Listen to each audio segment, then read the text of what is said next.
Welcome back to the channel. My name is J Ross, and today we're going to do 5 things that I like about my XC60 Black Edition and 5 things that I'm not the biggest fan of. So let's get straight into it. Number 1, it's a Black Edition, so everything's black. Grills, badge, alloys, side surrounds, everything is all blacked out, and that is my favorite thing about this car. It looks mean, it looks aggressive. That is number 1. Okay, so point number 2 and 3 is the point number 2 is when I put it into reverse, instead of just being the reversing camera, which is down here, you've also got the split screen of the 360 camera there. So I feel like this feature in this particular car is really good because it's quite handy. You can see quite close up of what is around you directly behind you, but then you've got the 360 camera there to show you everything from side, back and front. So yeah, that's in a sense 2 points put into one, but I'm gonna say that's point 2 and 3. What I like so far, and I'm almost feel like I'm struggling to find 5 things because there's not much difference between an XC90 and an XC60, but obviously the Black Edition has the key thing, everything's all blacked out. So to recap, so far, 1, we've got the Black Edition trim, which is everything's all blacked out, and we'll go into a little bit more detail on that in a minute. And then you've got 2 and 3, the reversing camera feature and the 360 camera. Those are the 2 key bits I like about this particular model year and the updates that we have with the software. So we're going to move on to the next point and then we'll go from there. So number 4 is one of the weird ones, because if you know, I had an XC90 before this, and it was the ultimate. So it had the top trim level and the top speaker system, which was Bowers and Wilkins. But in this particular trim, and I think the top spec you can only get is the Harman Kardon. If I'm not mistaken, it's the only one you can get in this. I don't know if you can actually get the Bowers and Wilkins, but the system in here, even though it's technically like the lesser system option that you can get, sound system option you can get with Volvo, the Harman Kardon does the job, because if you have like the core or the entry level Volvos with just like basic sound system, yeah, that's rubbish. Like definitely would be in my dislike list. But the Harman Kardon system is more than enough.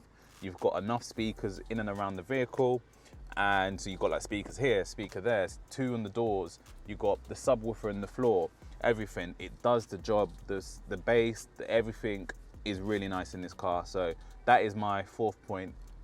The sound system is decent in this car. Approved. J Ross approved. Cool. So final point, even though I said, yeah, number 1 was the whole Black Edition and everything's all blacked out, but I think this deserves its own point by itself. It just looks nice. I like it. I really do. In fact, like is not even good enough. I love it. I love the black rims on this car. So this is sitting on the 21s, and yeah, they look nice. It kind of just completes the look, because everything else is all blacked out, as you've probably seen in my other video that I posted on TikTok. If you haven't, go check that out, J Ross Online. But everything's all blacked out here. The surrounds with all the window, the top for the roof racks. Like I said, the front badge is all blacked out and everything like that. But the rims just kind of like finish it off, because sometimes some companies, when they do a Black Edition, the rims are not completely black. They might have a bit of chrome on it, but the only thing that's chrome is just the logo. So, but there is something else I do want to pick out about the whole tire setup, and that's going to be one of my 5 bad points. But yeah, this is the final piece to the jigsaw. I think the black rims completes the Black Edition for me. So yeah, on to 5 bad points that I'm not the biggest fan about. It's not end of the world stuff, but yeah, let's get into it. The first point of like a negative side of things that I'm not the biggest fan of is point number 1 is the brake calipers. Now with a Black Edition, I would have thought that they would have that blacked out, or with the option to put a different color on it, like a red or yellow or something like that. But yeah, for me, having a Black Edition and then you just got standard steel, silver or whatever, chrome looking brake calipers, yeah, it's a bit of a letdown for me. But overall, still looks a good car. On to the next point. Point number 2 of what I don't particularly like about this particular car. Now, it's not a point of it's a bad thing. It's just a point of, I had an XC90 before that. So it is the boot space. So it is a lot smaller. I can't carry as much stuff in the car as before. So to kind of give a reference point, when I had the 90, I could have the pushchair, all these other stuff that I have carried for my child that I can just leave in the car and still do a full grocery shop or things like that. Whereas with this car now, I have to take out a lot of stuff. I can't just have a lot of stuff in there, leave it in there, and then go and do the grocery shop. It's just not gonna work. So that would be the kind of the downside of this car, but that's just a place of privilege, I guess, or like first world problems, going from a XC90 down to the XC60, just a little bit less boot space. Right, point number 3. Now, if you saw my last video on my XC90 video, I talked about the leg room and stuff in the rear, and we was having a bit of a laugh about it because of my seating position. Now, it's even worse in an XC60 because it's not as long as an XC90.